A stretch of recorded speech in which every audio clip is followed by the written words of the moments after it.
Bonjour à tous et bienvenue dans cette nouvelle vidéo. Je m'appelle Xavier et aujourd'hui nous allons voir comment la sagesse de Jésus-Christ peut nous aider dans notre vie. Aujourd'hui j'aimerais parler de l'argent. L'argent, les sous, l'oseille, tout le monde court après. Nous en avons besoin pour payer les factures, pour mettre de l'essence dans la voiture, pour payer nos loyers, pour remplir nos ventres et pour nous habiller. Bref, l'argent est partout. Peu en ont beaucoup et beaucoup en ont peu. Cependant, qu'on en ait beaucoup ou qu'on en ait peu, on en veut souvent plus. Aujourd'hui, je voudrais m'adresser particulièrement à ceux qui ont peur de manquer d'argent. Cette peur, en effet, peut nous couper l'appétit, elle peut être la source de conflits dans le foyer et elle peut même nous empêcher de dormir. Et pour éviter que cette peur ne nous gâche la vie, il faut remplacer la peur par la foi.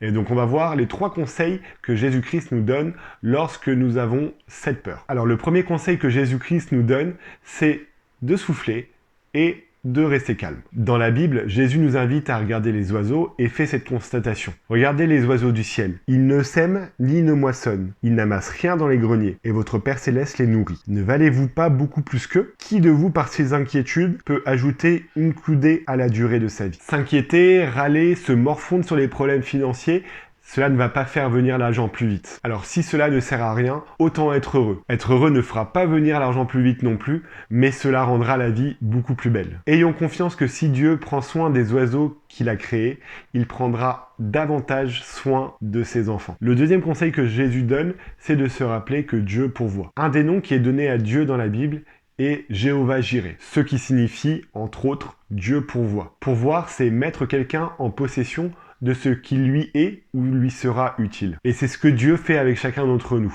Il nous donne ce que nous avons besoin à chaque instant de notre vie. Ni plus, ni moins. Il sait ce que nous avons besoin d'apprendre, il sait comment nous devons l'apprendre, et il crée des situations pour que nous puissions l'apprendre. Il sait malheureusement que lorsque nous commençons à accumuler de la richesse, nous nous détournons de lui et commençons à devenir orgueilleux. C'est peut-être pour ça que parfois nous avons l'impression qu'il ne nous donne pas trop. Et la Bible regorge d'histoires qui montrent que Dieu pourvoit aux besoins des personnes qui placent sa confiance en lui. Par exemple, lorsque les Israélites ont été chassés dans le désert, ils recevaient quotidiennement la manne. La manne était une sorte de pain que Dieu faisait descendre du ciel chaque jour et que les Israélites pouvaient prendre pour manger. Ils ne pouvaient pas en prendre plus qu'ils n'en avaient besoin parce que s'ils en gardaient pour le lendemain, cette manne périssait et elle n'était plus mangeable. Cela avait pour but de montrer que Dieu est un Dieu qui connaît les besoins des personnes qui le servent et qui y répond à chaque instant. Une autre histoire est celle d'Abraham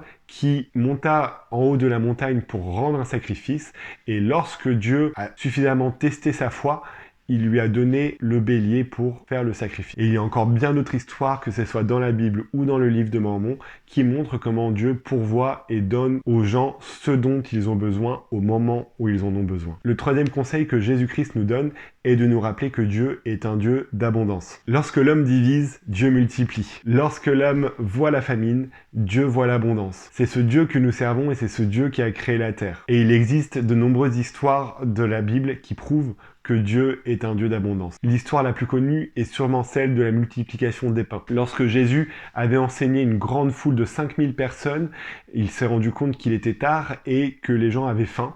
Et il a demandé donc à ses apôtres de leur apporter de la nourriture. Ces apôtres ont juste trouvé 5 pains et 2 poissons et ils ont dit « ce n'est pas suffisant, on ne pourra jamais nourrir 5000 personnes avec ».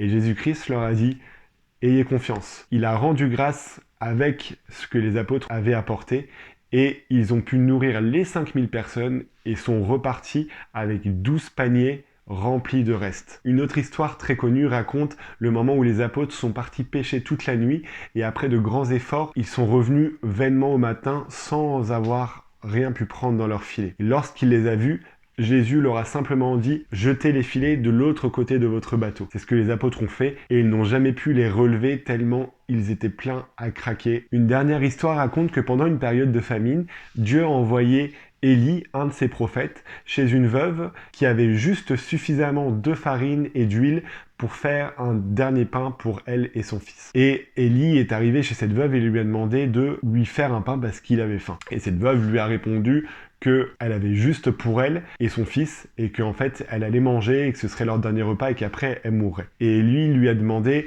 fais-moi d'abord le pain et je te promets que tu ne manqueras de rien. C'est ce qu'elle a fait et elle n'a jamais manqué d'huile et de farine pendant toute la période de famine. À notre époque moderne, lorsque Joseph Smith a commencé à douter sur les ressources qui lui restaient, Dieu lui a répondu: il y a dès maintenant déjà suffisamment en réserve, oui, même en abondance. Et ce point-là est mon point préféré parce que souvent, avec nos yeux naturels, on peut penser qu'on va manquer, on va pas avoir assez.